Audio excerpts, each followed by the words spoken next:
Jangan bahaya nanti. Kalau di PMI itu diajarin kita ada namanya ideologi kita itu aswaja. Di situ ada Islam moderat, Bang. Jadi setiap kita analisis, kita lihat dulu mudorotnya lebih banyak. Saya sih catatan terhadap pemerintahan Jokowi adalah jangan terlalu keras membangun dinasti. Yang gue takutkan ada negara luar yang masuk memanfaatkan momentum. Contoh misalnya Indonesia darurat kemarin. Apa yang darurat? Iya kan, kita masih bisa nongkrong. Masih bisa. Orang masih banyak ke mall. Iya kan, Jakarta masih macet. Perampokan masih banyak.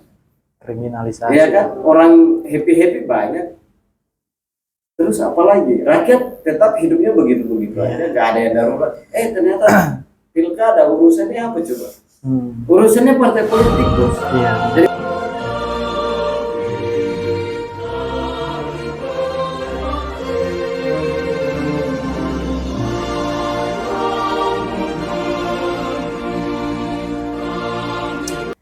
Jumpa lagi di Majelis Proklamasi. Hidup susah, jangan bikin gampang. Kembali kita di Suara Pemuda tentunya demi kemajuan dan masa depan bangsa yang lebih baik, kita perlu suara-suara dari pemuda. Dan hari ini kita bersama Ketua PMI Jakarta Pusat. Siap bro? Sehat, alhamdulillah. Dan sehat. juga ada Bung Rey. siap. Tentu belakangan ini kita langsung aja nih Bang. Saya nggak usah lama-lama. Jadi belakangan ini khususnya di 5 sampai 10 tahun terakhir ada fenomena di khususnya mahasiswa, yaitu persoalan gerakan di mahasiswa itu sendiri. Nah, banyak sekali gerakan-gerakan mahasiswa yang tidak komitmen dan tidak konsisten terkait dengan apa yang kemudian dibangun di dalam gerakan tersebut. Nah, apalagi ini kan ada beberapa isu besar yang kemudian sudah mulai hangat diperbincangkan. Salah satunya nanti menjelang 24 September ini soal Hari Tani, dan kemudian juga nanti pada saat jelang pelantikan presiden di era transisi nih. Nah, tapi sebelum jauh nih ya teman-teman di Majelis Proklamasi, saya ingin tahu nih bagaimana nih Tum melihat kondisi gerakan mahasiswa khususnya di 5 tahun terakhir ini. Terima kasih sebelumnya, Tum, sudah mengundang saya di podcast Majelis Proklamasi, khususnya apalagi mendekati gerakan-gerakan mahasiswa lah khususnya, dan sebentar lagi kita pengurus cabang PMI Jakarta Pusat juga mau pelantikan. Wih, keren. Mau pelantikan Bang, karena kemarin pas begitu jadi kan, terus ada kongres pemilihan ketum PB. Jadi Di Palembang ya? Di Palembang, alhamdulillah di Palembang. Ketum kesana juga? Ketum kesana juga. Kita kesana sama teman-teman pengurus cabang yang lihat Palembang lah kira-kira. Hampir. Iya. Dan kerasa lah pola politik dan gerakan-gerakan mahasiswa di sana. Apalagi ketika adanya putusan MK itu kita di sana kan. Iya, jadi kita nggak bisa ngambil momentum Bang. Kemarin itu momentum di mana seharusnya mahasiswa ya kritis gitu. Ini kan persoalan gerakan mahasiswa ini ya pertarungan hati nurani lah kira-kira gitu. Jadi mendekat flashback ke 5 tahun sebelumnya ya Bang ya, ngelihat bahwa masa Presiden Jokowi ini kan 2 periode Bang. Jadi saya angkatan 2019 itu, angkatan 2020 itu masih hidup gerakan di UBK, apalagi di Jakarta Pusat itu masih hidup. Karena pas saya masuk dalam kampus itu banyak tuh bus-bus lewat, ya kan, bawa mahasiswa. Semester berapa tuh? Saya semester 2 Bang, semester 2 itu masih banyak tuh. Terus sampai demo itu di kampus, di jalur Gaza kan, itu kan masih eksis tuh Bang. Tapi setelah senior-seniornya yang aktif dalam gerakan itu sudah tidak lagi balik ke kampus, itu masuknya Gen Z atau digitalisasi. Jadi pemuda yang tidak produktif kerja itu bekerja, udah mikirin kuliah gitu. Akhirnya mulai berkurang, terus ngomongin persoalan gerakan mahasiswa, apalagi di kampus ya Bang ya. Jadi yang menghidupkan itu sebenarnya gerakan-gerakan itu adalah organisasi ekstra malah. Bahkan banyak kampus-kampus yang hari ini itu dilarang masuknya organisasi ekstra. Iya. Karena kita nggak tahu ya, kampus ini entah takut, entah apa kita nggak tahu. Tapi kan dalam tanggung jawab mahasiswa sebagai agent of change dan agent of control itu seharusnya dibudayakan di kampus. Dan kampus itu ya harus memfasilitasi kira-kira gitu Bang, dengan adanya forum-forum mahasiswa dan sebagainya.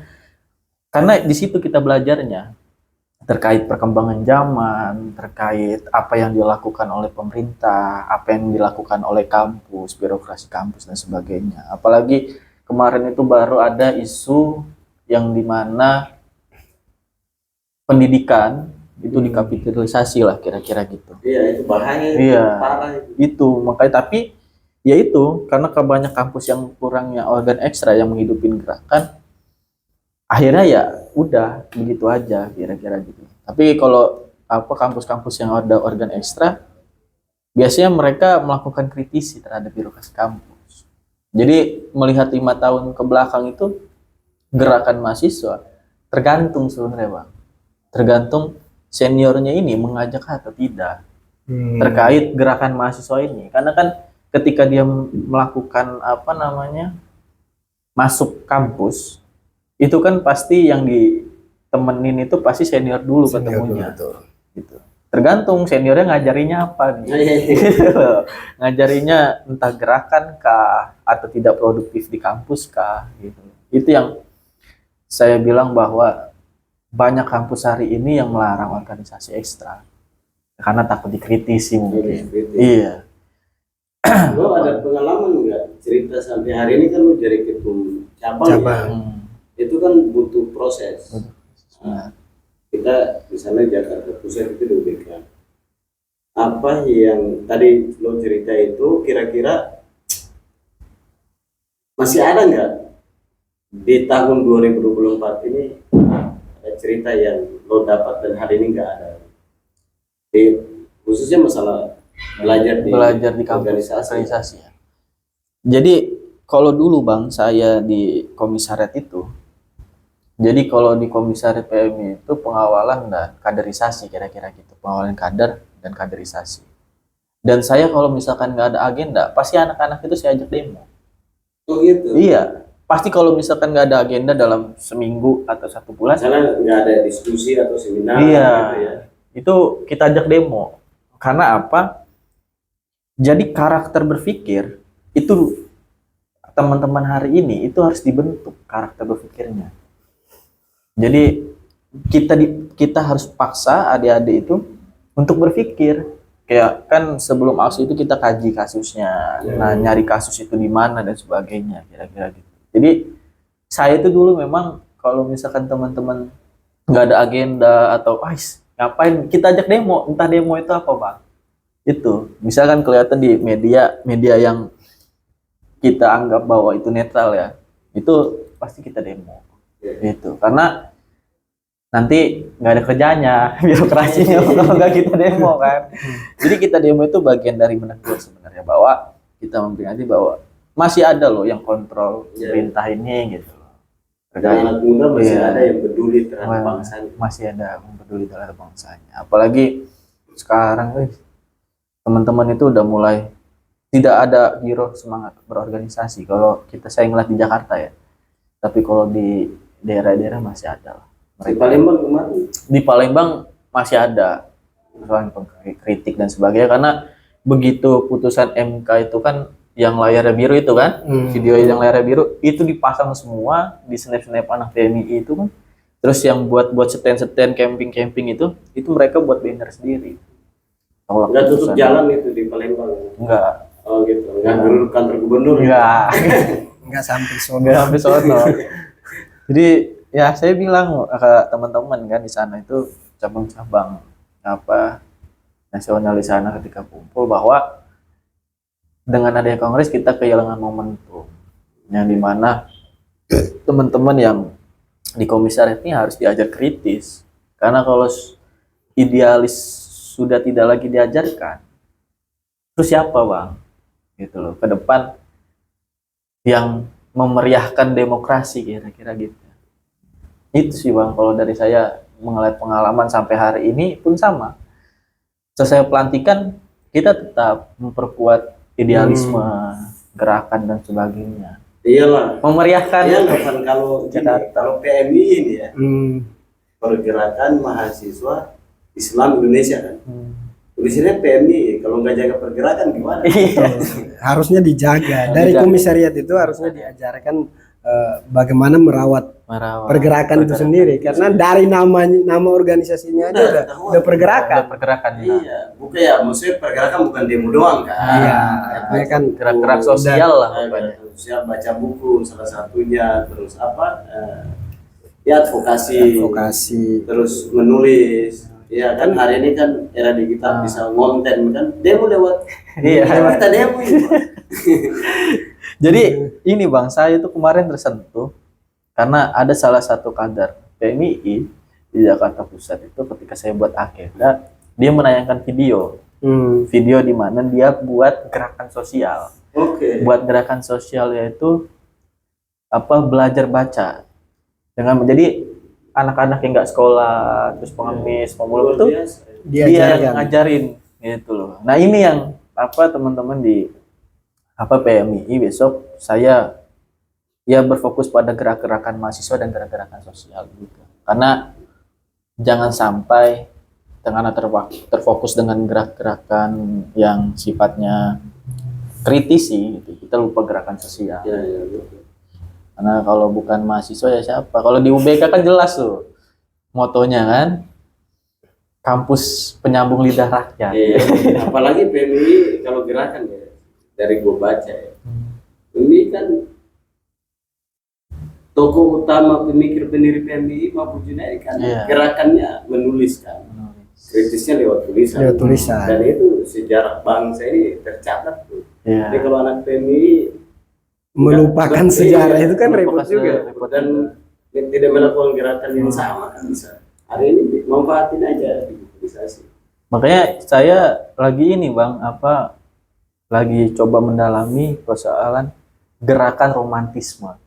Oh gitu, gimana tuh? Jadi gerakan romantisme itu kan dulu ada di Eropa Roma gitu ya. Jadi gerakan itu kritiknya itu bentuk film, puisi, gitu-gitu, video dan sebagainya. Nah itu yang saya lagi belajar tuh bang. Kayak misalkan nulis puisi dan sebagainya, tapi mengkritik kira-kira gitu. Itu tanpa teman-teman PMI belajar dari contoh luar negeri, Mahfudz Junaidi lakukan itu. Iya lakukan itu. Makanya tinggal bagaimana diasah aja semua. Tapi kebanyakan sekarang kader Jakarta Pusat itu mengartikan gerakan romantisme itu gerakan romantis. Nah, ini yang bahaya. Iya, saya bilang nggak gitu bro, gerakan romantis itu ya mengkritik lewat puisi, terus lewat karya. Tapi kalau saran saya sih lebih bagus dibalik. Iya, romantika gerakan biar lebih masuk. Siap. Kalau gerakan romantisme disalahartikan lagi, bahaya. Gerakan. Siap. Tapi di pertanyaan Fani tadi saya mau ini juga jadi dulu kan problem nggak ada ya soal gerakan. Kalau problem gerakan itu ya paling ada aja bang. Nah, artinya dulu dari cerita lo tadi kan, dulu kan ada senior yang turun langsung, iya kan, yang mentoring lah gitu. Nah, sekarang masalahnya kan senior di era digitalisasi, senior nggak mentoring, itu kan jadi problem gitu. Nah, tapi kan mahasiswa itu jelas bos, baju yang melekat di dalam di badannya alma mater itu kan tugasnya jelas. Kenapa sih sampai nggak ada senior? Kan harus kita mikir sebagai mahasiswa dong. Apa sih masalah utama sampai gerakan itu hari ini ya kacir kayak begini lah. Nanti ada flyer orang setting, misalnya kemarin, ya mohon maaf, Pak Ketum. Bang izin, boleh ya? Kemarin nih, Adik Pandi, misalnya undang-undang pilkada yang kemarin kan, yang putusan MK itu kan sebenarnya itu bukan gerakan mahasiswa, hanya ditumpangin aja deh.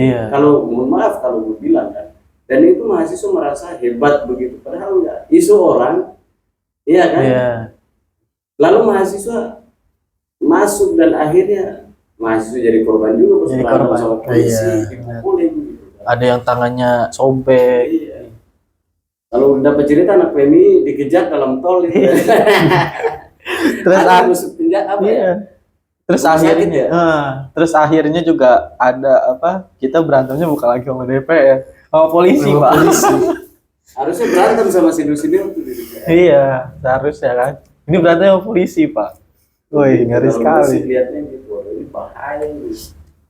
Jadi menyangkut ini, Bang, setelah Pilpres sebenarnya, karena saya itu sebelum Pilpres ngobrol sama senior bahwa berantemnya itu nggak hanya di Pilpres, selesai Pilpres pun masih berantem, kira-kira gitu. Jadi bangsa dan Nah itu, tapi saya bilang bahwa ini kan persoalan oposisi dan yang sekarang menang, kira-kira gitu. Nah, mahasiswa seharusnya bisa mencari jalan lain, Bang.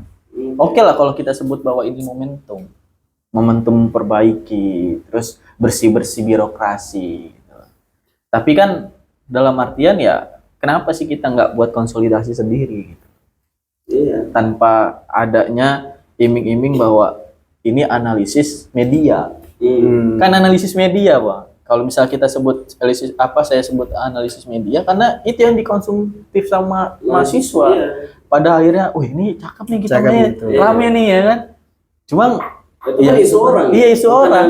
Nah, itu kan kalau kita ngomongin persoalan analisis mahasiswa, itu banyak kayak ngomongin pendidikan, agraria dan sebagainya kan yang harus diperhatikan juga. Gitu. Yang paling penting itu sebenarnya persoalan pendidikan. Karena kita juga kan masih di ranah pendidikan, yang harusnya menjadi fokus utama kita ke situ. Apalagi Menteri Pendidikan habis dimarahin kan. Iya, Menteri Pendidikan kerja proyeknya dia. Iya. Kalau gua kemarin ditanya sama teman wartawan, dia bilang, menteri-menteri era Pak Jokowi ini cuma jadi ini ya kerja aja. Mereka nggak mikir lagi, jadi ya disuruh-suruh aja. Udah lo buat ini itu nggak mikir. Gitu. Ini salah bos. Misalnya Nadiem nih, kita bicara soal pendidikan. Nadiem, lo bayang tanyain tuh Fandi di kabupaten, bagaimana pendidikan di sana? Itu masalah, Pak.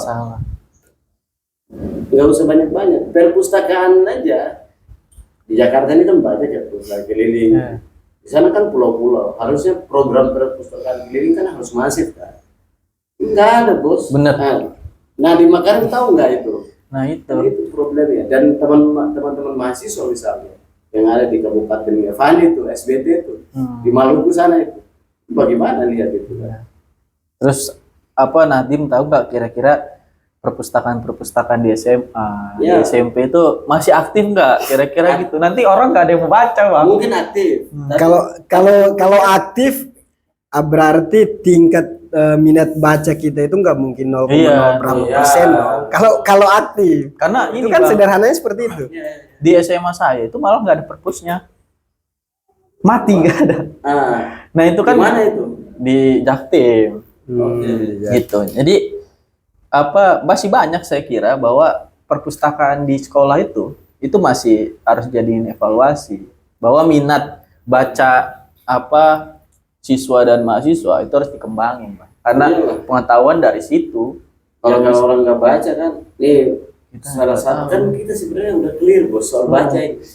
Misalnya kita sebagai generasi Islam ya, kan Nabi Muhammad lahir disuruh baca dulu bos. Iya kan clear kita itu. Jadi kalau kita malas baca gimana? Lalu perpustakaan tadi nih, Pak Fandi, Debbie sama Pak Fandi. Jadi perpustakaan aktif. Pertanyaan gua, iya kan? bukunya di upgrade gak? Iya. Itu salah bos. Benar. Jadi masalah banyak. Masalah. Nah, ini yang menarik sebenarnya kalau persoalan pendidikan kalau kita mau bicara ya. Iya. Nah, ini yang harusnya di era transisi ini harusnya menjadi perhatian serius oleh pemerintahan selanjutnya. Iya. Iya, harusnya kan menjadi fokus utama, bukan soal makan siang gratis bergizi lah, apalah itu nggak penting sebenarnya kalau Dulu bagi sama saya. Soeharto makan. Iya. Gua masih dapat itu bos. Tapi Iya, batu juga. Sebenarnya kan Hasilnya orangnya batu juga. itu kan nggak terlalu penting-penting amat gitu loh. Ya, tapi kan yang perlu diperhatikan itu adalah persoalan pendidikan. Pendidikan. Kasihan juga kita yang di wilayah-wilayah timur sana, orang berjuang mau SMA aja harus nyebrang-nyebrang pulau, nyebrang kali. Masih gitu. Masih Betul. begitu. Jadi nanti kapan-kapan main ke sana juga. Tahu juga. Jangan, Itu, saya Siapa jangan, tahu besok lo jadi menteri pendidikan gitu.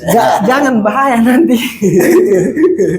Saya tuh Bang, jadi kalau misalkan ngelihat bahwa pendidikan dan sebagainya, kalau saya bilang bahwa Jokowi hari ini buat jalan dan sebagainya, sebenarnya sudah benar. Gitu. Kenapa harus disalahkan? Jadi kalau di PMI itu diajarin kita ada namanya ideologi kita itu aswaja. Ya. Di situ ada Islam moderat, Bang. Jadi setiap kita analisis, kita lihat dulu mudorotnya lebih banyak mana. Ya. Manfaatnya. Jadi kita kritik pemerintah itu bagian dari analisis bahwa ya ini kita anggap salah gitu. Kalau kemarin lebih banyak. iya, kalau kemarin ini hutan ditebang buat jalan dan sebagainya, ya itu bagian dari pemerataan kira-kira gitu. Kalau misalkan tidak ada pemerataan, ya begini jadinya, yang sekolahnya susah dan sebagainya. Itu kan mereka butuh jalan. Kalau akses sudah terpenuhi, semua pasti ada pemerataan. Ngomongin persoalan ini kan, balik lagi kayak IKN. Iya. Kadang anak-anak nanya, Bang, sepakat nggak dengan IKN? Kalau gue bilang bahwa sepakat, ya sepakat gue. Kenapa? Gitu. Iya, kenapa? Karena negara-negara besar hari ini pusat pemerintah dan ekonominya dipisah. Ya. Kalau semua ngumpul di Jakarta, ya ini keadaannya. Kira-kira. Kalau gue ditanyain tuh, itu gue jawabnya nggak usah mikirin bangunannya. Yang kita, kalau mahasiswa yang nanya ya, gue bilang lo jangan mikirin bangunannya bos. Yang lo pikirin itu anggaran itu, misalnya ada 10 triliun. 10 triliun itu pas nggak buat pembangunan itu? Nah, harusnya kita kawal anggarannya. Kita kawal anggarannya, bukan pembangunannya. Kadang-kadang kita teman-teman, mohon maaf ya, teman-teman mahasiswa sebagian aktivis mikirnya kebalik bos. Jadi harus tanggung jawab dia nggak mikirin nih, dia mikirin yang punya orang. Iya, benar. Jadi tanggung jawab dia akhirnya analisis media yang sudah naik. Iya, gitu. dan itu punya orang bos. Iya, penolakan IKN dan sebagainya. Tapi yang harus dipikirkan adalah ini kita kawal persoalan anggarannya loh. Betul. Seharusnya yang kita lihat adalah persoalan anggarannya. Biar nggak ada korupsi. Nah, biar nggak ada korupsi, terus perusahaan-perusahahan swasta hidup, kira-kira kan gitu. Tapi memang betul juga sih kalau kita bicara di 10 tahun terakhir ini berarti otomatis kan masih era transisi nih, karena kira-kira sebelum menjelang pelantikan ini apa nih tanggapan dan catatan nih dari Ketum dan juga Bang Rey, apalagi sekarang. Iya, kepada pemerintahan Jokowi Amin lah. Ada catatan nggak atau harapan atau apalah? Kalau saya sih catatan terhadap pemerintahan Jokowi adalah jangan terlalu keras membangun dinasti politik. Apa? Jangan terlalu keras membangun dinasti politik. Ini lagi bangun dinasti ya? Iya, karena ya kita nggak bisa pungkiri, Bang. Hari ini siapapun yang berkuasa, siapapun, semua bangun dinasti. Iya. Kira-kira gitu. Tapi yang saya lihat bahwa kalau misalkan memang dinasti itu membangun untuk Indonesia, kenapa enggak? Kira-kira gitu. Kan ada ada pasti Jokowi kenapa harus naikin anaknya, kan pasti ada alasan dia kenapa harus naikin Gibran, kira-kira kan gitu. Makanya saya ya pesan untuk pas Jokowi atau gerakan mahasiswa hari ini, ayolah kita bangun gerakan itu yang sesuai dengan kajian mahasiswanya. Bukan lagi kita konsumsi terhadap isu yang berkembang. Kira-kira gitu. Nanti malah kita dianggap bahwa mahasiswa sudah tidak bisa berpikir lagi terkait adanya isu-isu yang hari ini itu harus dikritik sebenarnya sama mahasiswa. Kayak contoh ya itu tadi, pendidikan agraria gitu loh. Terus apa namanya, kayak perusahaan-perusahaan, contohnya gini Bang, ada tambang misalkan gitu loh. Tapi tambang itu dibuatnya di Kalimantan lah, contoh tambang itu. Tapi tambang itu tidak memperkerjakan orang sekitar.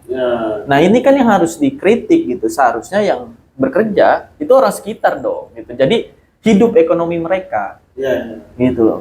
Kayak misalkan kemarin kita kongres. Kongres itu kan semua yang diperdayain orang-orang Palembang. Sampai ekonomi di Palembang itu naik Bang. Berapa minggu kemarin? Hampir 1 bulan. Sekitar 2 sampai 3 mingguan. Iya. Nah itu seharusnya apa yang kita lihat. Terus apa, anggaran. Terus ya tambang-tambang, karena kekayaan Indonesia ini ya tambang itu lumayan Bang. Jadi saya dapat cerita, dapat cerita dari salah satu senior bilang begini, karena dia sudah pernah ke Belanda. Dia bilang di sana itu Ratu Hermina itu kenapa mereka mau garap lahan namanya Nusantara saat itu bukan karena cengkehnya banyak. Kan kita ini di dalam sejarah kita kan rempah-rempah kan. Itu yang ditulis kan. Nah, makanya siapa yang menang ya dia nulis sejarah kira-kira begitu. Ini benar. Padahal ketika beliau ketemu dengan Ratu Hermina, ditanya apa yang membuat alasan kamu kira-kira dalam saat selembar kertas Ratu Hermina nulis emas dari Sabang sampai Merauke, ya kan? Pokoknya se-Nusantara itu isinya emas semua, termasuk kita duduk di sini kita tahu ini ada emas.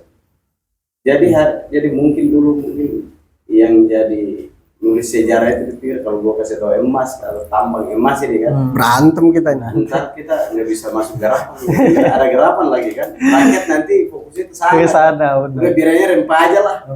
Betul. Jadi memang itu konsen harus diberesin. Apalagi ya fokus pada isu-isu inilah daerah-daerah masing-masing lah. Kayak misalkan ngomongin persoalan hiburan malam gitu loh. Terus ngomongin persoalan SOP perusahaan, kenapa kemarin tuh polusi udara memburuk di Jakarta gitu loh. Terus adanya sampah-sampah yang sudah tidak bisa dibendung lagi. Kira-kira ini kan yang harus sama-sama kita pelajarin. Terus yang pertama ya pendidikan itulah, karena tanpa adanya pendidikan nggak ada lagi nanti. Iya, di Jakarta aja masih kurang banyak. Iya. Orang nggak sekolah itu banyak. Malah justru yang bagus pendidikannya itu swasta yang bayarnya mahal, Bang. Iya, karena kapitalisasi. Iya. Ini urusan ini ujungnya di bos menteri pendidikan kita ini pembisnis, bos. Misalnya itu satu contoh utama tuh. Yang kedua, gua nggak tahu Pandi atau Ketum mikir nggak bahwa DPR kita hari ini baik kabupaten kota, provinsi maupun pusat, rata-rata yang diisi kan udah banyak pengusaha yang nggak pernah ikut mapaba, ya kan? Yang nggak pernah duduk diskusi, nggak pernah ikut demo kayak tadi ada inisiatif untuk bagaimana pikirannya untuk bangsa ini, nggak ada, bos. Dia lahir aja udah di ASIP, Pak. Darah biru ya. Darah biru, Pak. Nah, lalu hari ini anak-anak mereka hari ini makanya jadi DPR. Nah, orang hari ini kan konsentrasi kita, bos, itu kemana coba? Ke Jokowi soal dinasti. Dinasti. Padahal Surya Paloh bangun dinasti. Cek. Mega bangun dinasti juga. Mega mah gak usah. Itu mau dari sononya, ya kan? PDIP itu kan. Siapa lagi? Banyak yang Haritanu. Ya kan, Yusril sama Hendra yang konon katanya hebat. Hari ini coba cek di DPP partai PBB, anaknya dua-dua masuk di sana dan punya pengambil kebijakan, Pak. Ketuanya beda, bos. Tapi bendahara, sekretaris, anak-anak Yusril juga. Nah, Dinasti kan? Dinasti, makanya saya bilang Banyak bos. kalau kayak saya ngeliat gerakan mahasiswa itu kok ngomongin dinasti politik, semua bangun dinasti bro. Ini Oh, misalnya kita di organisasi aja kan, di PMI misalnya, tuh kan nggak ada saudaranya yang misalnya kita dari ketua nih Jakarta Pusat. Mungkin adiknya nggak aktif di PMI misalnya, tapi kan teman-teman dekatnya, iya kan sama aja. itu bagian dari dinasti. Itulah kadang-kadang. Makanya ini saya pikir ya kita jangan sampai terserap dan terfokus sama itu. Kita cari dong gitu isu yang menurut kita bermanfaat bagi masyarakat gitu, masyarakat luas. Apalagi hari ini udah mulai hidup lagi bang. Kalau saya lihat hidup lagi gerakan mahasiswa hari ini karena apa ya itu tadi momentum. Iya. Ada orang yang mentorin lah kira-kira gitu ngomongin persoalan gerakan ini. Karena isunya hampir semua sama. Itulah kadang-kadang gua jadi heran. Wah ini malah kita kembali ke gerakan. Jadi yang gua heran gini. Perasaan dulu gini nih. Kita misalnya dulu di BEM Batavia terus di BEMNUS. Beda sama BEMSI isunya pasti beda. BEMNUS itu dengan BEMSI isunya pasti beda. BEM PTNU pasti beda tuh bos. Tapi hari ini bos isunya sama pak. Artinya kadang-kadang kan sama aja. Katanya musuh kita satu. Nah, emang yang di samping kiri kanan lo ini yang dia korupsi bukan musuh. Iya benar. Jadi gua selalu bilang gini tuh. Ini mah orderan bos. Jadi kalau di pelajaran politik itu ada namanya birokrasi, korporasi, dan politik, bang. Jadi mereka ini kan terhubung sebenarnya, gitu loh. Jadi kalau misalkan ya secara garis struktural, pemerintah tidak mungkin bisa mengecek semua, gitu loh. Nah makanya ada KPK, ada kepolisian, ada Kejaksaan Agung, kira-kira gitu kan. Makanya kalau gue tadi ditanyain soal catatan ya, Van, kembali lagi soal pertanyaan lo, kalau gue gini, gampang aja bos. Kalau mau hilangkan adanya nepotisme, KKN lah ya, korupsi, kolusi dan nepotisme, sekaligus sama tadi tuh isu yang hari ini lagi rame soal apa namanya dinasti Pak Jokowi itu misalnya. Padahal kan bukan Jokowi doang. Bukan Jokowi doang. Iya, kan? Semua sih. Misalnya di kabupaten kami. Bupatinya ya Van ya, bupati dari satu kampung itu bisa saudaranya jadi kepala desa. Iya kan? Emang bukan dinasti. Bukan dinasti. Jadi kan gini bang, kalau saya kemarin kebetulan saya berangkat ke Jawa Tengah. Kemarin ke Jawa Tengah ya ketemu kiai dan sebagainya. Saya ketemu masyarakat bahwa ya sebenarnya mereka ini memilih ya sama orang yang dia tahu dan dia kenal aja. Kira-kira gitu karena dia melihat bahwa ini abangnya sudah pernah misalkan jadi anggota DPR, kita merasa dirawat, pembangunan merata dan sebagainya. Kalau misalkan adanya naik, ya kira-kira itu juga gitu, karena masih ada yang bisa ngomongin, kira-kira gitu. Kalau misalkan orang kita nggak tahu siapa, tiba-tiba nyalon, apalagi artis ya, itu saya itu sekarang udah berpikir itu bang. Nah, itu catatan juga tuh buat kepemimpinan Jokowi bahwa jangan terlalu banyak artis lah yang dinaikin manggungnya, karena kita ini butuh pemikiran, bukan butuh eksistensi. Lah zaman Indonesia merdeka, dan pas kemerdekaan sebelum reformasi, kan isi rata-rata teman-teman aktivis. Orang kalau nggak bisa mikir bos, bangsa ini rusak udah. Nah makanya kembali lagi tadi, biar kalau gua ya, itu ini adik, sebenarnya gampang aja untuk bisa kita memangkas semua itu. Maka catatan buat Pak Jokowi sebenarnya tinggal berapa? Satu bulan nggak nyampe. Kurang lebih sebulan lah. 3 minggu lebih. 3 minggu lebih benar. Iya kan? Kalau berani atau misalnya IKN, ya kan di IKN nih, birokrat itu dipangkas bos. Dipangkas. Jadi yang umurnya harus yang sudah tua-tua nih, udah punya cucu, nggak usah jadi birokrat. Jangan, karena mafia yang paling parah itu mafia birokrat bos. Masih itu parah. Karena ini bayangkan misalnya ada, gue nggak sebut nama deh, ada di anak perusahaan BUMN hari ini bos, ada orang lama juga dia direktur di sana, diangkat jadi direktur. Itu orde baru kayak benar, mantan menteri. Hari ini masih diakomodir. Iya kan? Dia ini tahu nih bos, bagaimana cara ngerampok yang baik dan benar. Kira-kira di masa tuanya dia punya tanggung jawab banyak. Dia pakai nggak cara rampoknya? Kan pasti pakai. Terus birokrat yang sudah tua-tua tuh, ya sudah batuk-batuk gitu, tapi dia belum pensiun gitu ya. Yang umurnya sudah 50 ke atas. Ini kan nggak bisa mikir lagi bos. Iya nggak sih? Ya sudah kerja. Harus dipangkas agar yang muda-muda ini harus sudah mulai diakomodir gitu. Jadi masih fresh. Nah, itu satu. Jadi ini catatan buat Pak Jokowi dan Pak Kiai Haji Ma'ruf Amin. Yang kedua, kalau gua ini bos, aturan kita ini, gua berharap kemarin Omnibus Law itu untuk menjawab semua keresahan kita. Ternyata nggak juga bos. Jadi aturan kita ini tumpang tindih. Nah ini yang menjadi problem kita hari ini. Makanya kemarin nih, mohon maaf nih Tom.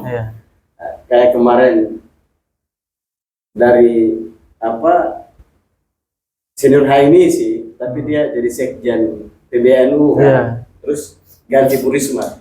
Di kemarin gua buat konten, gua bilang ada wawancara sama teman, gua bilang bos, inilah Pak Jokowi ini, nggak usah diambil dari luar. Walaupun hari ini Risma itu PDIP lalu digantikan dengan Pak Saifullah Yusuf di Kemensos, ya kan waktu kan tinggal 28 hari. Iya dong. Walaupun beliau adalah, kita semua tahu bahwa beliau itu adalah aktif di NU, sekaligus aktivis juga, dan sekaligus mantan menteri kalau nggak salah ya. Terus beliau juga adalah orangnya Mega, konon katanya dekat sama Bu Mega, CS-nya senior lo tuh, Caimin lah, kira-kira begitu kan. Nah gue bilang harusnya kan nggak usah beliau, harusnya Wamen nih yang naik aja bos, biar koordinasinya jelas gitu loh. Melanjutkan gitu loh. Dia nggak usah koordinasi lagi. Ya udah kan kemarin gue sama Bu Risma tuh ini, ya udah tinggal dilanjutin. Karena dia di dalam kan. Kalau orang baru lu masukin di dalam lagi Pak, koordinasi aja untuk menanyakan soal anggaran apa yang belum beres, yang harus taktis, anggaran taktis misalnya di provinsi mana-mana, terus mana yang belum, itu kan butuh koordinasi. Kan lama juga, sedangkan waktu beliau hanya 28 hari. Nah ini adalah kebijakan-kebijakan atau keputusan-keputusan yang diambil oleh Pak Jokowi yang harusnya ke depan nggak boleh lagi dilanjutin. Gitu. Dan birokrasi orang-orang tua ini sudahlah, mereka di organisasi sosial, mereka ini cukup untuk kasih nasihat, iya kan, khusus untuk kasih masukan aja ke pemerintahan gitu, ke anak-anak muda kayak kita ini. Jangan disuruh masuk di birokrat, masuk di ini itu, aduh susah bos. Masalah nggak selesai itu, apalagi aturan kita yang hari ini tumpang tindih, repot. Itu adik. Tapi sudut pandang saya malah beda bang. Gitu. Itu bukan karena dia senior saya ya bang ya. Tapi saya melihat dengan mendekati Jokowi ini pensiun, kira-kira dia ini lagi reformasi birokrasi. Jadi kementerian-kementerian yang belum, dia menurut dia ini udah gue kasih menteri, udah gue kasih wamen, tapi nggak bener juga kerjanya. Coba gue ambil orang luar lah, kira-kira ganti pemain. Nah, jadi saya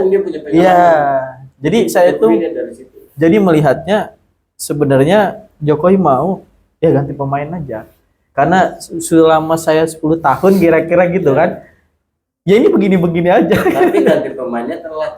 Iya, mendekati di penghujung. Iya, di penghujung. Lo lawan bisa hajar cepat gitu kan, walaupun nafas baru, tapi kan di dalam udah rungkat itu. Benar. Gitu, Bang. Apalagi Prabowo nanti kan jiwa nasionalis. Kalau gua belum tahu. Tapi memang ya belakangan ini sebenarnya yang paling sering dibicarakan itu, yang menarik sebenarnya itu adalah soal jelang pelantikan Pak Prabowo dan Mas Gibran ini sebenarnya, karena ada pro dan kontra, ada juga Mungkin ya, saya nggak tahu juga, tapi muncul gerakan itu. Gerakan yang kemudian bisa jadi menggagalkan pelantikan dan lain sebagainya. Nah, kita Indonesia kan tahu sendiri lah soal atas nama demokrasi begini-begini kan, ya pasti. Nah, kira-kira nih apa gerakan yang lahir yang tadi saya sebutkan bahwa bisa menuju ke gagalnya pelantikan. Nah, kira-kira gerakan itu bisa nggak sih dilakukan di Indonesia ini? Kalau saya mikirnya malah nggak akan mungkin bisa. Kenapa gini pandangannya ya Bang? Ini sangat inilah, saya perkecil lah. Sekarang kemarin Pilpres itu ada 3 calon, ya kan? 3 calon, calon presiden gitu. Dan selalu setiap Prabowo itu naik sebagai calon presiden, yang dibawa pasti hak asasi manusia, penculikan dan sebagainya. Itu aja goreng. Iya. Tapi itu tidak bisa diselesaikan, sedangkan Kemenkumham dan sebagainya gitu. Itu kan seharusnya ngurus itu gitu. Bukanlah terus kemarin justru malah Prabowo itu menang 1 putaran. Iya. Nah, ini yang harusnya 2 putaran itu. Iya. Nah, ini yang seharusnya kita berpikir ya nggak mungkin. Orang masyarakat sendiri sebelum ke sana. PMI kemarin berapa putaran? PMI ini itu yang cabang. Enggak. Yang dua putaran. Iya, PMI aja 2 putaran. Masa Karena Pilpres? Iya, karena calonnya 23, Bang. Ya, wajar-wajar aja sih. Tapi kan ini presiden. Iya. Harusnya 2 putaran. 2 putaran. Nah, lanjut. Mungkin apa yang saya lihat bahwa ya Prabowo kemarin lawan Jokowi itu masih keras, Bang. Pola politiknya masih keras. Tapi hari ini dia malah elegan. Bahwa menganggap bahwa ya nggak butuh keras-keras di politik itu, bro, cukup ngopi aja gitu. Nah, yang lebih ininya lagi hari ini ya, kemarin yang kritik terus semua merapat ke kira-kira gitu. Gitu loh. Dan ada memang oposisi gitu loh. Nah, ini kan sebenarnya penolakan pelantikan itu kan bagian dari gerakan oposisi gitu. Jadi saya ini pernah buat diskusi itu ngomongin persoalan intelijen. Jadi masyarakat dan mahasiswa itu sangat mudah sekali ketika dikompori lewat HAM sama agama.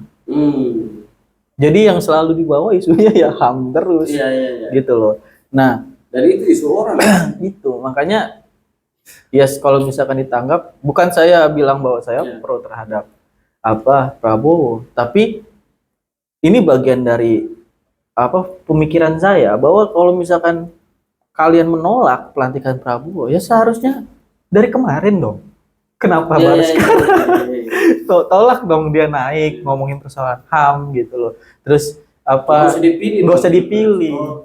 Gitu dong. Kalau misalkan masyarakat memilih dengan adanya 1 putaran terus dia sekarang menang gitu loh, terus mau ditolak pelantikannya gitu loh, berarti kan sama aja mencederai demokrasi. Orang yang memilih, yang punya hak pilih kemarin milih Prabowo, kayaknya kan tersakiti juga.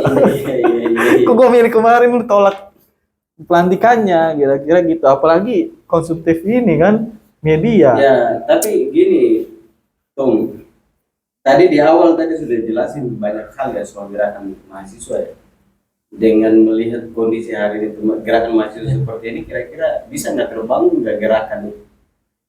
Kalau saya sih berpikir kayaknya nggak bisa deh terbangun gerakan itu, karena banyak juga alumni aktivis 98 yang sepakat sama Prabowo, kira-kira gitu. Bukan sepakat lagi, merapat gitu loh. Karena kan berarti obrolan ini selesai gitu loh. Kalau misalkan saya bilang Prabowo orang yang ikhlas, ya kemarin dia bertarung sama Jokowi jadi menteri ya kan, kira-kira ini kan berarti konsolidasinya rapih, konsolidasinya Prabowo rapih gitu loh, semua diakomodir, semua ditemuin, kira-kira gitu. Makanya kalau misalkan mau bangun penolakan pelantikan, saya kira lebih baik mahasiswa berfokus pada gerakan-gerakan sosialnya, yang kita sama-sama ayo kita bangun SDM Indonesianya gitu. Terus kita kritik birokrasi dan kita kritik Prabowo-nya masukin menteri-menterinya jangan yang tukang gembor-gembor dan tukang ini doang gitu loh, yang fokus kerja aja, kira-kira gitu. Gitu sih Bang kalau menurut saya. Iya, kalau gue itu apa namanya? Gue pesimis juga. Lihat teman-teman Bang gerakan itu yang tadi bilang bahwa gerakan hari ini orderan semua. Gitu. Nah, itu satu. Terus nyambung dari itu sampaikan itu bahwa konsolidasi. Hari ini oposisi apa sih? PKS misalnya, katanya luar biasa. Iya kan? Tapi ya serius, PKS ini dia selalu main aman. Iya kan? Satu. Yang kedua, PDIP hari ini kayak main dua kaki. Padahal konfliknya sama Jokowi. Iya kan, konfliknya sama Jokowi. Tapi Mbak Puan malah lebih dekat ke sana. Gitu loh. Terus Pak Sekjen dan gerbongnya yang ini kan terang-terangan hari ini. Buat gerakan ini kan itu saja sudah rapuh tuh. Konsolidasi partai ya. Gitu. Sebab tadi kalau aktivis hari ini, teman-teman mahasiswa hari ini khususnya adalah ya kan mentor-mentor ini kan di partai semua. Benar. Iya dong. Kami misalnya Kesatuan Aksi Mahasiswa Muslim Indonesia, mentornya jelas tuh bos. Pendirinya namanya Fahri Hamzah dan kawan-kawan. Iya kan? Yang dulu di PKS luar biasa itu. Hari ini punya partai sendiri. Artinya konsolidasi. Kan orang tahu kami gerak, mentornya pasti yang punya partai Gelora hari ini itu sama Sikit kalau nggak salah. Nah, tokoh-tokohnya itu. Lalu hari ini bos, Fahri Hamzah ada di mana coba? Benar. Gitu. 5 tahun kemarin Fahri Hamzah ada di mana? Kan kalau mau kita buka kan banyak gitu kawan itu punya mainan kan. Salah satunya ngurusin tenaga kerja lah kira-kira begitu. Lalu ketika konsolidasi di atas rapuh seperti ini, di bawah gue yakin pasti rapuh. Karena tadi yang ketemu bilang bahwa teman-teman mahasiswa, satu mentornya udah nggak ada. Yang kedua mereka nggak mau dimentorin. Nggak mau dimentorin, agak keras. Udah batu nih, dikasih tahu nih, buat baik nih, nggak mau juga. Pembatu kan? Tambah batu. Ini masalah. Nah, kira-kira terakhir nih. Lalu siap lanjut. Lanjut nih, Kakanda kan? Lanjut itu. Sudah begitu, konsolidasi aktivis ini hari ini dipecahin lewat apa coba? Gua kan anak PMI. Misalnya kan, anak PMI nggak ketemu anak HMI bos. Iya.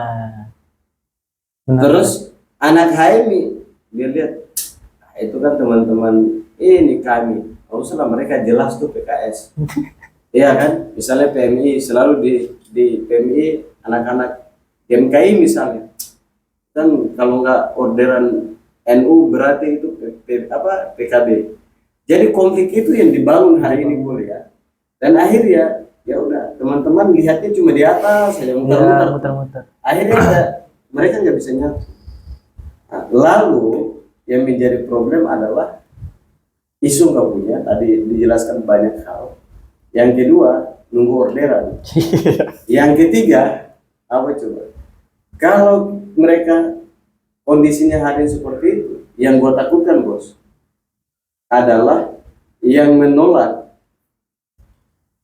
Misalnya aksi ini terbangun, itu bukan dari teman-teman mahasiswa. Tetapi yang gue takutkan ada negara luar yang masuk memanfaatkan momentum. Contoh misalnya Indonesia darurat kemarin. Apa yang darurat? Iya kan, kita masih bisa nongkrong. Masih bisa. Orang masih banyak ke mall. Iya kan, Jakarta masih macet. Perampokan masih banyak. Kriminalisasi. Iya kan, orang happy banyak. Terus apalagi? Rakyat tetap hidupnya begitu-begitu aja, nggak ada yang darurat. Ternyata pilkada urusannya apa coba? Urusannya partai politik bos. Jadi kepentingan partai politik disabotasi gerakan mahasiswa main. Nah, gue takut besok kalau ini memang kalau dibangun mahasiswa gue nggak yakin. Tapi semoga teman-teman aktivis hari ini nonton apa yang kita sampaikan. Semoga mereka sadar dan membangun. Tapi kalau nggak bangun, gue takut besok Indonesia darurat jilid 2 gitu. Yang flyer biru kayak ketum punya pancing. Nah, dan itu orderan luar dan itu bahaya. Hari ini jelang pelantikan kita nggak lihat tuh bos, ada seminar besar dilakukan oleh teman-teman Cipayung misalnya, iya kan? Atau KNPI sebagai organisasi pemuda yang hari ini sudah terbelah menjadi lebih dari 3 gitu. Nggak ada tuh buat seminar besar atau stadion general apa gitu ya, kumpul di kampus mana gitu, lalu buat bicara soal pemerintahan ke depan atau evaluasi 10 tahun Pak Jokowi. Nggak ada. Benar. Kalau itu nggak ada dilakukan dan tidak dilakukan oleh teman-teman aktivis, gue yakin nanti besok pun gerakan itu jadi, itu orderan. Dan harus kita pikirkan adalah bagaimana kita selamatkan bangsa kita ini ke depan. Makanya gue selalu bilang itu, kalau gue diskusi sama beliau gitu, gue bilang ini bukan perkara Jokowi, bukan perkara Kiai Haji Ma'ruf Amin, bukan perkara Prabowo atau Gibran, tapi ini perkara bangsa ini negara. Kalau lo mikirin cuma orang-orang bos, iya kan? Ya udah, berarti lo sakit hati Pak. Iya dong. Kalau kita mikirin bangsa, berarti kita nggak sakit hati. Oke, gua kan mikirin orang karena dia pengambil kebijakan. Iya, tapi masalahnya bos, proses lo untuk mulai dari awal sampai lo menolak sampai aksi itu kan nggak nyambung nih bos. Lo nggak pernah buat kajian yang besar yang masyarakat tahu. Ya kan, misalnya kayak kemarin tuh undang-undang pilkada, emang ada kampus-kampus mahasiswa aktivis terutama Cipayung dan organisasi pemuda itu, mereka buat seminar besar bahas soal undang-undang pilkada? Kan enggak ada. Padahal cuma itu nonton di berita doang bos. Padahal itu isu kayak tadi ketum bilang, baca ya kan, rilis media, keren ini, menarik, main kita. Jadi lalu tiba-tiba nggak ada konsolidasi, nggak ada diskusi besar gitu ya untuk membuka cakrawala pikiran mahasiswa dan teman-teman. Nah tiba-tiba aksi besar-besaran terus berantem Pak. Terakhir, lo tahu nggak? Terakhir itu pelajar yang datang bawa bambu runcing Pak. Iya. Maghrib kan? Iya itu guys. Ini perang atau lo ngapain sih? Nah, ini kan yang jadi masalah. Dari situlah gue lihat. Yang penting tugas kita sih sebenarnya sebagai anak muda ya adalah bagaimana melihat gerakan nantinya. Kalau memang ada, harus kita filter betul tuh pesanan siapa ini. Iya kan, jangan-jangan nih ada oknum pejabat negara yang nggak suka sama pemerintahan hari ini, misalnya, lalu karena ada Mas Gibran di sana misalnya, akhirnya dia sakit hati ini dibawa-bawa lah. Lalu untuk menggolkan kepentingan pribadi dia yang mungkin bekerja sama dengan negara lain, dan negara ini juga nggak sepakat karena mungkin izinnya tidak terbit atau bangun pabrik di sini tapi ngos-ngosan gitu kan, bisnisnya di Indonesia nggak jalan atau jalan tapi ngos-ngosan, lalu ini dimanfaatkan. Nah itu yang harus kita hati-hati. Kalau gua gitu terus bandar ya.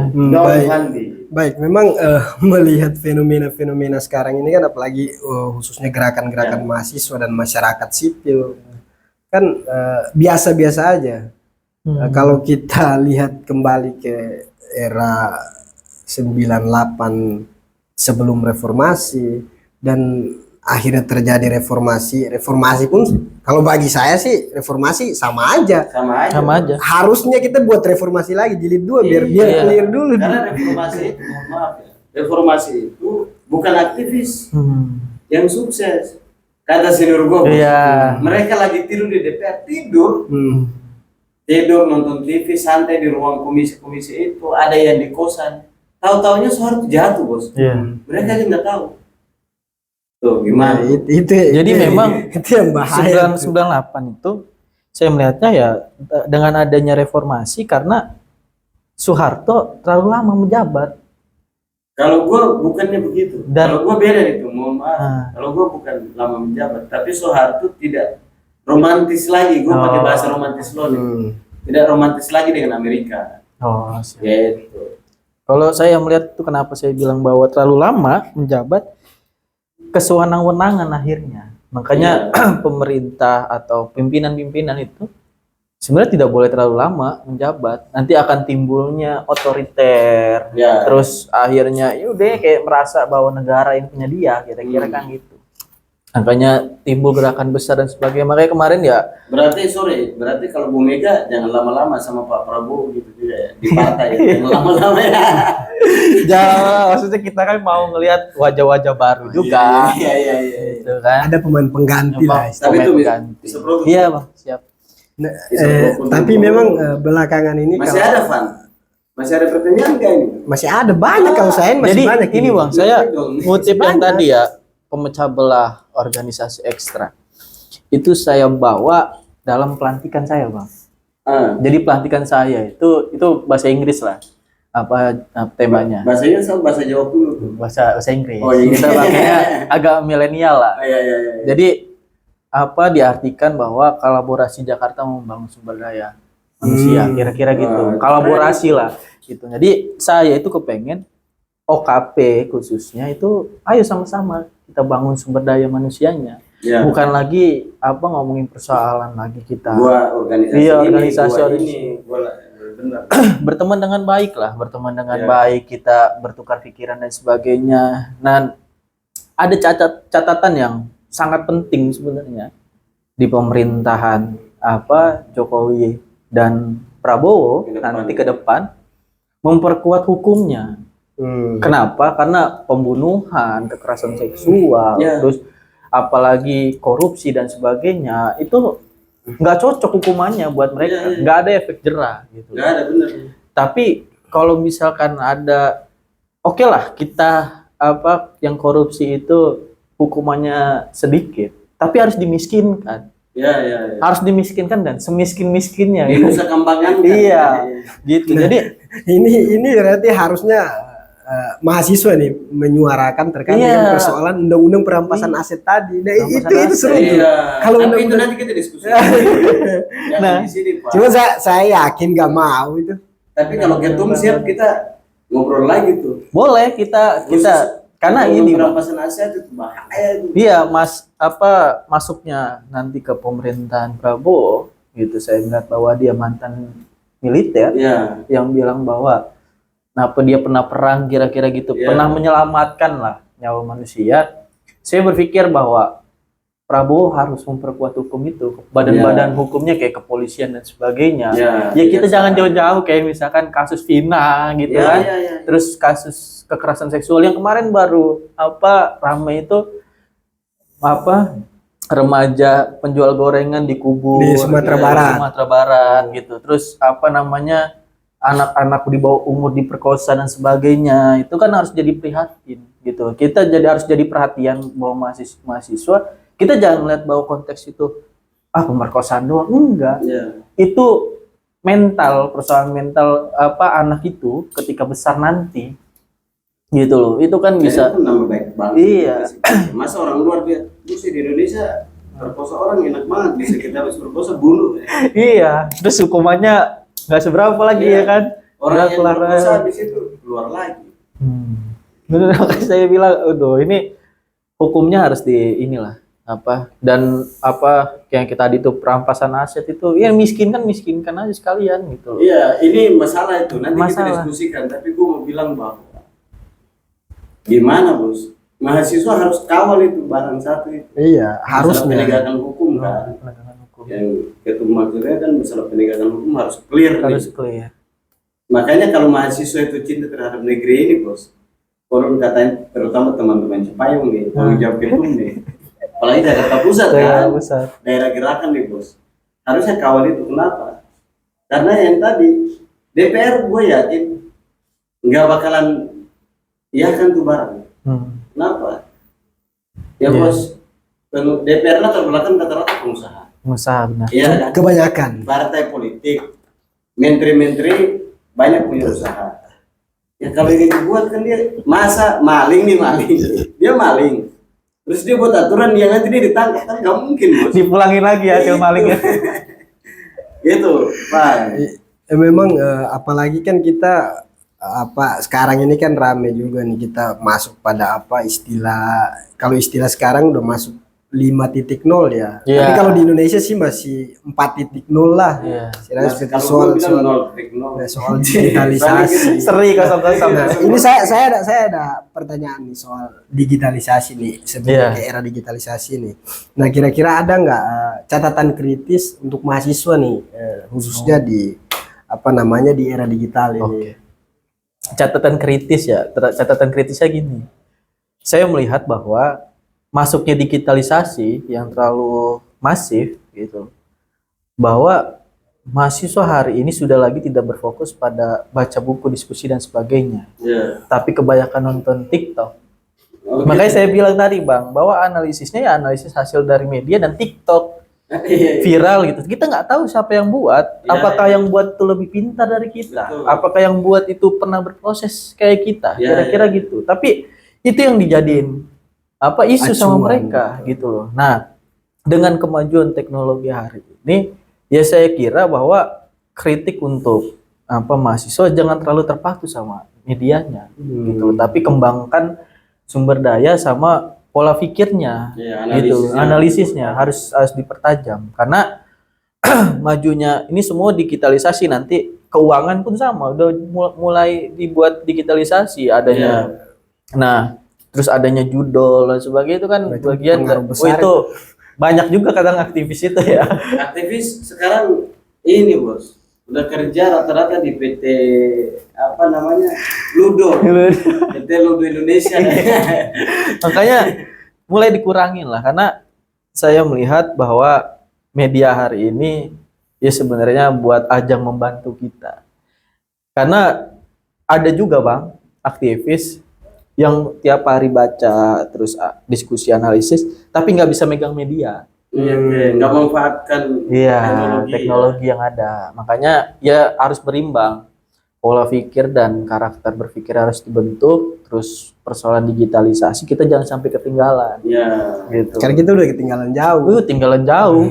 Udah Di luar negeri iya. udah mungkin 10.0, kita baru 4.0. Padahal mus-musan. Iya, apalagi nuklir aja sekarang baru berjalan kan.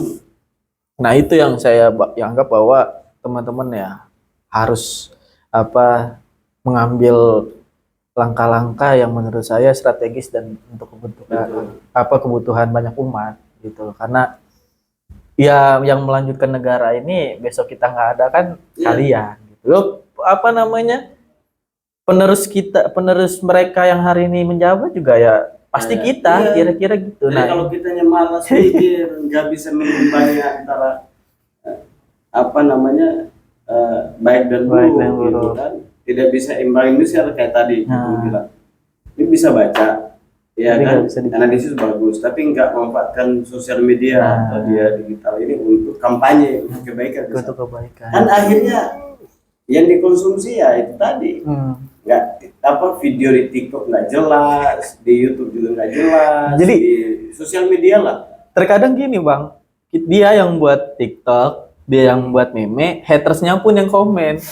Jadi kita ngelihatnya itu Bang. Iya. Jadi ada misalkan haters itu memang sengaja digaji ya kan untuk kontra terhadap ini, dia yang buat meme, dia yang buat TikTok. Dan itu banyak sekarang. Iya, akhirnya kita ngeliatnya itu, oh ini nggak bener nih gitu. Padahal mah, makanya saya itu setiap ngeliat media, kadang saya ada yang komen, belajarlah dulu, berdiskusilah dulu, baru menanggapi seseorang gitu. Karena dari dulu itu saya diajarinnya begitu Bang. Jadi kalau senior saya bilang bahwa lu mau ngeritik sesuatu, lu koreksi diri dulu. Jadi kalau kemarin saya di komisariat untuk mau ngeritik cabang, saya harus punya program dan saya harus naikin SDM-nya di komisariat dulu, baru lu bisa kritik cabang. Kira-kira gitu. Ini mau nggak ngapa-ngapain? Iya. Ngeritik orang. Apalagi artis kebanyakan lu sekarang yang statement tuh Bang. Dan saya tuh pernah ditanya gini Bang. Jadi kalau ada artis statement dan sebagainya, tanya nih adik-adik, tanggapan lu gimana nih Bang? Saya bilang, iya dia siapa? Dia nggak pernah kayak kita yang berproses hari ini, dia nggak pernah kayak kita yang bisa melewati dinamika ini gitu loh. Ya dia siapa? Nggak usah ditanggepin. Makanya saya bilang kurangin lah artis-artis itu. Ya kalau artis mau berpolitik ya cukup jadi apa namanya bandar, yang pertama bandar ya kan, terus membangun ekonomi kira-kira gitu. Terus Dia sekolah dulu bang, Ya. sekolah dulu, dia belajar dulu Ya minimal itu bernegara. Iya. Dia kuliah lalu itu apa kan? Nah itu makanya saya pikir apa namanya, ya siapa tahu kan kita nggak bisa pungkiri bang. Iya. Nah hari ini contoh gini, kan hari ini banyak artis bang. Sekarang yang dinaikin adalah isu keluarga Jokowi naik jet pribadi. Ya. Nah sekarang kan kalau saya bisa bilang bahwa Jokowi itu udah kaya loh. Kaisang itu artis loh. Ya. Gitu, dia punya podcast loh. Ya. Gitu loh. Dia memanfaatkan eksistensi dia loh. Kan kira-kira gitu. Ya kalau misalkan dia pakai jet pribadi, ya kalau misalkan bisa dikata dia korupsi, kita usut tuntas gitu loh. Nah, ini kan lagi berjalan nih proses itu gitu loh. Terus gimana yang artis-artis siapa tahu dimanfaatin oleh aktor-aktor politik atau aktor-aktor pengusaha untuk cuci uang. Ya misalnya, mohon maaf ya, yang udah rame hari ini belum juga disentuh KPK, yang pernah namanya disebut kalau nggak salah Raffi Ahmad sama istrinya gitu. Itu. Ya kan, jadi kadang-kadang itu tadi gue bilang kita ini mikirnya kebalik. Gitu. Kita siapa tahu bisa aja kan Pak. Apa ya namanya analisis kan bisa aja. Artis itu dimanfaatkan untuk pencucian uang karena hidupnya udah hedon. Ya. Kira-kira gitu ya kalau misalkan kita hedonin aja. Iya, kita hedonin aja, kita buang duitnya ke situ aja lah. Iya. Orang juga kalau ngeliat ya dia artis gitu loh. Cuma kalau cuci di majelis proklamasi ya. belum ada Belum ada ya. Ntar kita cari. Kita kasih ke beliau bercuci di sini. Nah ini terakhir ya. Oke. Terakhir nih. Kita kan berharapnya di era transisi dan kemudian masuk pada pemerintahan yang baru yang dipimpin nanti oleh Prabowo dan Mas Gibran. Nah, ini kira-kira ada masukan nggak nih untuk presiden kita nantinya ini? Karena nantinya kan kita berharap 5 tahun ke depan itu harus lebih baik daripada 10 tahun ini. Saya seperti itulah. Kalau saya catatan buat Prabowo adalah tetap rangkul orang-orang yang berkomitmen ketika dia nyalon presiden. Karena kenapa? Orang yang berkomitmen itu sudah pasti dia akan kerja beriringan dengan presiden, kira-kira gitu. Kalau misalkan orang yang tiba-tiba masuk dan sebagainya, itu kan orang-orang yang tidak berkomitmen.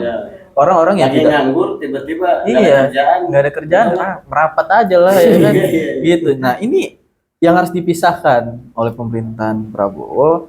Terus memperkuat hukum tadi, memperkuat hukum di negara ini karena dengan ada hukum yang kuat gitu loh, orang juga mikir 5 kali lah untuk berbuat yang semena-mena, kira-kira gitu. Apalagi kan kalau di hukum itu ada, saya bukan anak hukum tapi sedikit tahu lah Pak, ada asimilasi namanya, pemotongan hari libur, hari raya dan tanggal merah dan sebagainya itu yang nanti ujung-ujungnya 5 tahun bisa sisa 3 tahun. Nah itu, nah ini yang butuh koreksi adalah di hukumnya. Terus penindakan keras terhadap korupsi, terus penanganan korupsi. Jangan sampai pemerintahan ke depan itu buta terhadap gerakan-gerakan mahasiswa. Contoh gerakan mahasiswa besok mengkritik perusahaan dan sebagainya. Pemerintah harus lihat dan harus cek gitu loh. Bener nggak ini? Harus dibuat rame karena ya yang ramein kita gitu loh. Kita kan nggak ya kemarin saya ngerasa bahwa kurangnya tindakan dan sebagainya dan akhirnya kesewenang-wenangan lah mereka korupsi gitu loh. Ya misalnya, sorry sebelum jauh, misalnya gua kasih contoh aja, Bahlil Lahadalia misalnya. Dan kalau teman-teman Cipayung itu pasti tahu. Orang kalau demo Bahlil, iya kan, menteri apa sekarang? Ini SDM. Nah, itu yang turun preman bos. Iya. Iya kan. Nah ini kan masalah bos. Nah, itu mungkin ke depan jangan sampai terjadi kayak gitu ya. Kalau nggak mau dikritik, nggak usah jadi toko lah. Toko itu kan ya namanya orang berstatement ya. Pandangan orang kan subjektif gitu loh. Nah, ya itu sah-sah aja orang berpandangan kayak apa ya itu sah-sah aja. Toh dia yang belajar, dia yang punya pemikiran gitu. Masa ditolak gitu kira-kira. Ya kalau misalkan nggak terbukti korupsinya ya buktikan. Gitu loh. Nah, hari ini kan banyak tuh akhirnya kan perang karena perebutan kekuasaan, ngebuka ini, ngebuka itu. makanya saya bilang bahwa ya Prabowo hari ini ya merangkul orang-orang yang berkomitmen karena itu yang beriringan. Jangan tukang pukul. Iya, jangan lagi nanti orang-orang yang tidak berkomitmen diajak masuk pemerintah, akhirnya ngerusak di dalam. Ya, betul. Ngerusak di dalam. Yang disalahin siapa? Pemerintahnya. Iya. Ya itu resiko jadi presiden kan. Apapun salah di DPR, apapun salah di kementerian ya salahin presiden. Iya. Gitu. Itu sih Bang. Kalau catatan saya ya itu yang saya bilang bahwa penuh perhatian lebih lah terhadap hukum itu karena dari hati nurani yang paling dalam saya melihat bahwa psikologi anak yang diperkosa terus pembunuhan orang tua dan sebagainya itu butuh perhatian khusus gitu karena jangan sampai pemerkosaan ini terjadi di mana-mana. Betul. Gitu loh. Ini dampak dari digitalisasi. Dampak dari digitalisasi yang dimana yang joget-joget dan sebagainya akhirnya muncul hormon kan. Iya. Akhirnya Dan itu banyak sekarang. dilampiasin orang yang di depan aja. Gitu. Kalau gua sih ceritanya nggak banyak sih. Satu hal yang gua mau bilang bahwa hari ini kalau gua di Gerindra misalnya, ya kan, atau gua jadi salah satu timnya Pak Prabowo, tim sukses misalnya, atau di organisasi yang mendukung beliau kemarin, kalau gua satu Gus, buat pemulihan nama baik Pak Prabowo. Karena isu HAM yang digoreng yang tadi disinggung tadi ya, di-spill sedikit soal ketum. Hari ini kan belum selesai, Gus. Belum ada Prabowo kasih pernyataan sikap pribadi ya. Prabowo pribadi menyatakan untuk itu belum komentar. Hanya orang-orang dekatnya dia, Bos. Ini kalau orang dekat kan udahlah gitu kan. Kita tahu lah karena satu mungkin karena desain sama Pak Prabowo. Dua karena mau cari muka. Ya kan biar dapat jatah. Kan itu. Yang ketiga mungkin karena nggak ada kerjaan ya udahlah. Nggak diperhatiin sama Pak Prabowo, udahlah omon-omon aja lah. Omon-omon. Iya kan, siapa tahu Pak Prabowo atau Pak Hasim panggil kan kira-kira begitu, Bos. Nah, kalau gua hari ini catatannya sebelum dilantik Pak Prabowo harus buat ya kan pernyataan atau dibuat forum khusus Diskusi besar menjelang pelantikan untuk pemulihan nama baik. Panggil itu orang-orang yang misalnya teman-teman LBH, ya kan teman-teman yang kongsi di isu HAM yang kemarin hantam Pak Prabowo. Ya dipanggil, Bos. Dipanggil di satu forum, buat forum itu diskusi sampai tuntasnya selesai. Ya kalau bisa Pak Prabowo sampaikan apa yang terjadi, biar kita tahu, Bos. Siapa aktor utamanya. Kalau enggak kan nanti Pak Prabowo masa Bos udah jadi presiden nih, tiba-tiba isu Pak berkembang lagi. Wah Indonesia mau sehebat apa presidennya kok mantan pelanggar HAM. Kan ini masalah nanti Bos. Terus kan nanti kita juga malu juga. Iya. Terus nanti yang ditakutkan adalah yang nyulik, yang ngebunuh siapa yang disalin Prabowo. Nah itu maksud gua. Kan jelas nih Prabowo nih orang yang dia culik, misalnya Budiman, ya kan? Kan dia udah bilang tuh kemarin. Ini orang yang culik gue udah bawa. Tapi kan itu Budiman, Bos. Yang lain mana? Kuburannya di mana? Orangnya di mana? Iya kan? Anak istrinya kan masih bertanya-tanya. Lalu siapa yang culik, Bos? Nah, makanya perlu itu diberesin dulu. Yang pertama. Yang kedua sepakat tuh masalah penegakan hukum ini penting.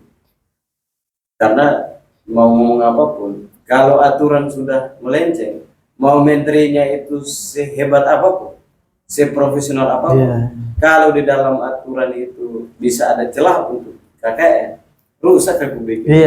Sampai kita bertiga ini, adik Fadli, itu kita sudah tua mati, tetap aja masih diskusi soal kayak begini-begini. Anak cucu kita masih diskusi karena aturan. Kira-kira begitu. Dan yang terakhir adalah kalau gua ya ke depan, memang Pak Prabowo harus sekarang kan udah lumayan bagus lah ya. Maksudnya bagusnya beliau hari ini sudah tidak keras lagi gitu ya. Beliau sudah ada perubahan. Ya itu harus ditingkatkan. Gitu. Jangan sampai karena nanti bisik-bisik tetangga ya kan, karena kepentingan, apalagi mohon maaf. Ini kalau gua lihat banyak ini pengusaha yang ada di samping kiri kanan presiden. Jangan sampai kepentingan mereka akhirnya ya rusak nama presiden dan bangsa kita ini. Kira-kira itu. Tapi dari sekian banyak yang kita bicarakan dari tadi, saya cuma mau bilang, dan memang itu belakangan ini terlihat. Nah, seminggu lalu kalau nggak salah di salah satu forum khusus Partai Gerindra, Pak Prabowo juga menyampaikan itu, ditekankan itu soal apa namanya korupsi khususnya itu. Ya. Dia kan sempat bilang bahwa kalau ada nantinya kader Gerindra yang korupsi, itu akan diusut dan diproses secara hukum. Nah, itu merupakan salah satu komitmennya. Kita berharapnya kan Ya, setelah pelantikan tapi itu kalau itu kalau gua iniin juga. iya, kalau gua jadi Pak Prabowo, gua bilang kalau ada kader Gerindra yang korupsi, gua nusa kambangan kan. Kita miskin kan, semiskin-miskin kan. Baik, mungkin cukup sekian dulu ya diskusi kita pada sore hari ini. Terima kasih. Siap. Tum, Bang, thank you Siap. sudah menyempatkan Siap. waktu Siap. di Majelis Proklamasi. Teman-teman Majelis Proklamasi, sampai di sini dulu bincang-bincang singkat kita. Nanti akan kita lanjutkan di konten selanjutnya. Thank you.